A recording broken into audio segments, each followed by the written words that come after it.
안녕하세요. MTN 기업경제센터 황급빛 기자입니다. 네, 최근 LG 생활건강이 이마트 전용 초저가 화장품을 내놨는데요. 스킨케어 제품 가격이 4,950원으로 5,000원을 넘지 않습니다. LG 생활건강은 지난해엔 다이소 전용 브랜드도 내놨는데요. 다이소는 정찰제로 판매하기 때문에 제일 비싼 화장품이라고 해봤자 5,000원입니다.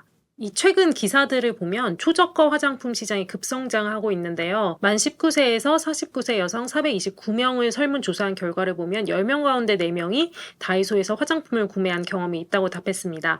이 가성비 때문인데요. 초저가 화장품 하면 중소 화장품 브랜드가 떠오를 수도 있는데 취재해보니 초저가 화장품 시장 중심에 대형 화장품 기업들이 있었습니다. 실제 아모레퍼시픽의 지난해 4분기 화장품 부문 매출을 보면요. 국내외 중저가 매출 비중이 60%를 넘어섰고요.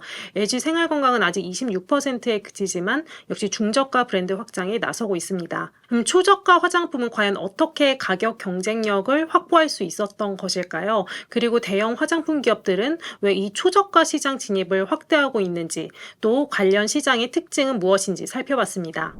먼저 화장품의 원가 구조를 살펴볼 텐데요. 이 화장품 브랜드, 용기업체, 화장품 산업연구원 등 다양한 업계 관계자들을 취재했는데 이 원가 구조를 자세하게 뜯어보려고 하면 거기에 영향을 미치는 요소들이 너무 많더라고요. 화장품 브랜드가 유통 채널과 직접 거래를 하느냐, 중간에 또 유통 벤더가 끼느냐, 아니면 유통 채널이 직접 화장품을 매입하느냐, 브랜드에게 매출에 따른 수수료를 받느냐, 또 기초 화장품이냐, 색조 화장품이냐, 내수 타깃이냐, 해외 수출이냐 등에서부터 이 밸류체인 각 주체의 협상력도 영향을 미치고요.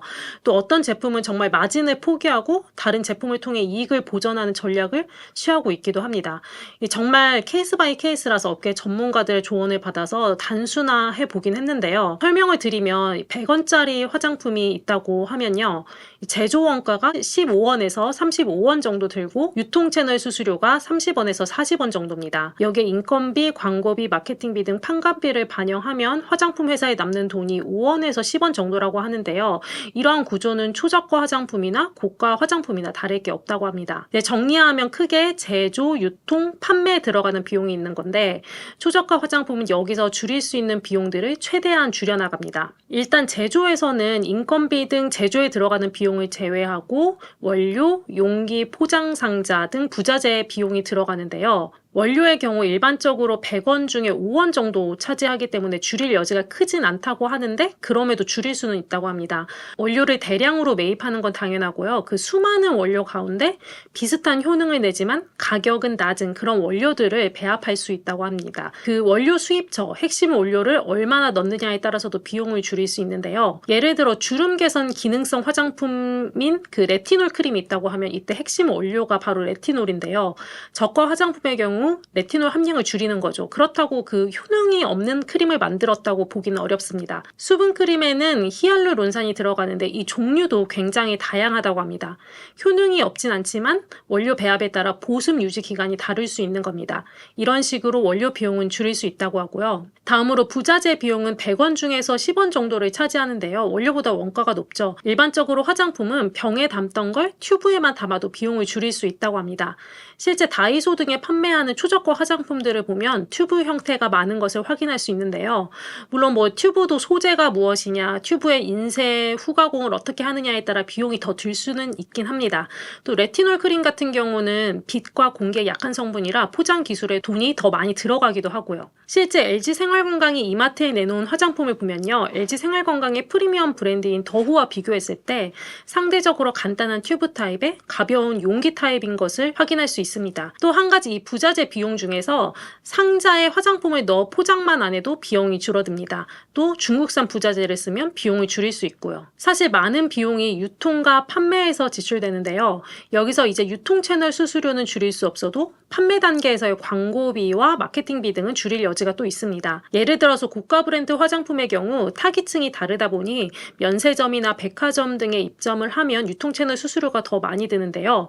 또 그리고 지속적으로 고객과 커뮤니케이션을 하면서 브랜드를 유지해야 하니 광고비, 마케팅비 등이 많이 들 수밖에 없습니다. LG 생활건강 역시 이마트에 판매하는 제품에 인간 모델을 쓰지 않고 AI 모델을 썼고요. 또 소비자 구매 시점에 간단한 광고 부착물을 붙여가지고 그 광고 비용을 줄였습니다. 여기에 다이소 입점이 화장품 회사들의 광고비와 마케팅비 등을 줄여주고 있는데요. 여기서 국내 초저가 화장품 시장의 특징도 살펴볼 수 있었습니다. 다이소를 중심으로 성장하고 있다는 건데요. 다이소가 초저가 제품을 유통하는 대표적인 오프라인 채널이기도 하고 또 최근 다이소 뷰티 제품 매출이 급성장했기 때문입니다. 다이소에 따르면 2024년 뷰티 제품 매출이 전년 대비 144% 증가했다고 하는데요. 정확한 수치는 밝히지 않고 있습니다. 다이소에 입점한 뷰티 브랜드 수도 보면 2023년 말 기준으로 26개에서 2024년 말 기준으로 60여 개로 늘었습니다. 판매하는 제품 수도 2023년 말 기준 250여 종에서 2024년 말 기준 500여 종으로 늘었는데요. 다이소가 처음 뷰티 제품을 판매한 것은 2009년입니다. 근데 최근에 매출이 성장했는데 그 이유가 고물가가 지속되면서 가성비를 추구하는 소비자가 많아진 데다 SNS 등을 통해 고가 브랜드 화장품과 견줄 만한 다이소의 저렴 이템들 리뷰가 확산된 데 따른 것이라고 하는데요. 그러다 보니 다이소도 뷰티 제품에 힘을 주기 시작했습니다. 다이소 온라인몰을 봐도 뷰티 카테고리가 제일 위에 있는 것을 볼 수 있습니다. LG 생활건강, 아모레퍼시픽 등 대형 화장품 기업 입장에선 저가 화장품 소비 고객과의 접점 확대를 위한 유통 채널이 필요했는데요. 이들이 2000년대 초반에 운영했던 저가 화장품 오프라인 판매 채널 더 페이스샵, 이니스프리, 아리따움 등이 매장들이 많이 줄어들었죠. 2017년 사드 배치에 따른 보복 조치로 중국인 관광객이 감소하고 임대료와 인건비 등이 상승한 것이 원인으로 지목됩니다. 그 사이 화장품 유통 채널이 올리브영과 같은 멀티 브랜드 샵으로 재편된 것도 영향을 미쳤고요. 즉 다이소는 고물가의 소비자들이 모여드는 대표적인 초저가 제품 유통 채널인데다 화장품 기업 입장에서 광고비와 마케팅비 등을 들이지 않아도 됩니다.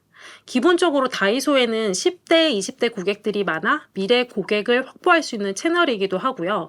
다이소는 최근 외국인 관광객들이 찾는 K뷰티 성지이기도 합니다. 이 매장도 2024년 말 기준 전국에 1,576개가 있다고 하는데요. 이러한 초저가 화장품 시장의 특징을 또 살펴보면 이 시장 역시 대형 화장품 기업들만이 들어갈 수 있다는 점을 살펴볼 수 있었습니다. 실제 다이소 뷰티 브랜드를 보면 에뛰드, 마몽드 등은 아모레퍼시픽 브랜드고요. CNL, 케어존 등은 LG 생활건강 브랜드입니다. 토니모리는 다이소 전용 브랜드 본셉을 내놨고요. 이제 기존 브랜드의 서브 브랜드나 다이소 전용 브랜드 등을 만들어서 입점하는 식인데 사실 이게 큰 화장품 기업들이기에 여력이 있는 것이라고 합니다.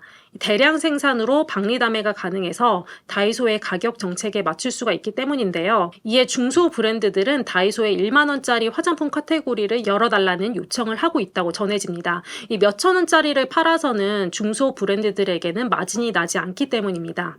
대형 화장품 기업들은 해외 초저가 화장품 시장 진출을 확대하기 위한 목적으로도 이 시장에 계속 진입하는 건데요.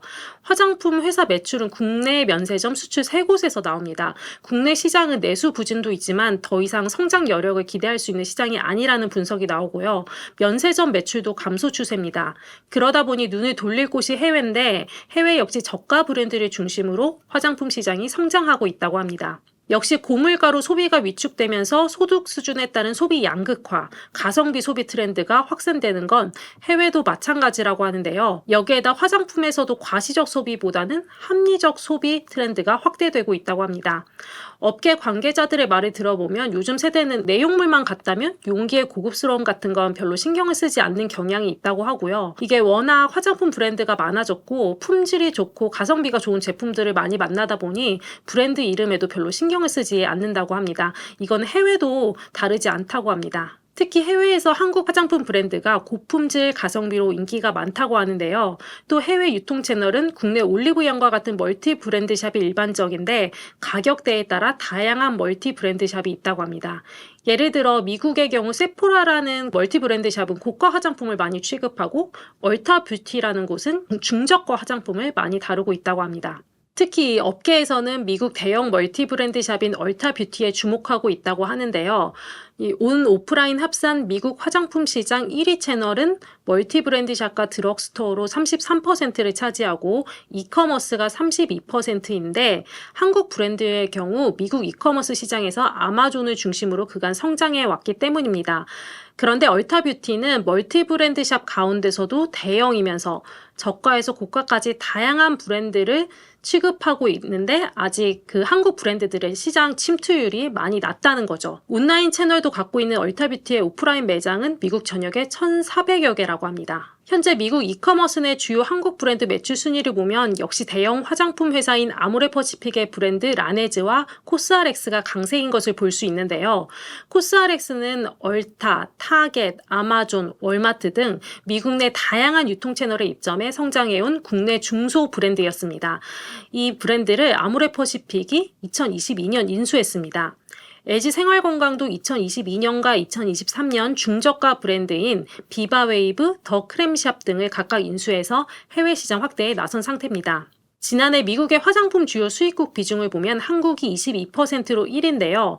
미국 이커머스 내 한국산 화장품 판매 성장률이 미국 이커머스 전체 화장품 판매 성장률과 비교했을 때도 높은 편입니다. 전체적으로 미국 시장 안에서 한국 브랜드 점유율이 계속 커지는 가운데 특히 저가 시장 안에서 점유율이 커지고 있고요. 국내에서 저가 화장품 시장이 성장하는 모습이지만 알고 보면 해외에서 대형 화장품 기업들이 저가 브랜드 성장을 견인하고 있다는 분석도 나옵니다. 이 업계에 따르면 저가 화장품은 시장에서 하나의 카테고리를 형성하며 성장할 것으로 전망되고 있습니다. 오늘 준비한 소식은 여기까지입니다. 시청해주셔서 감사합니다.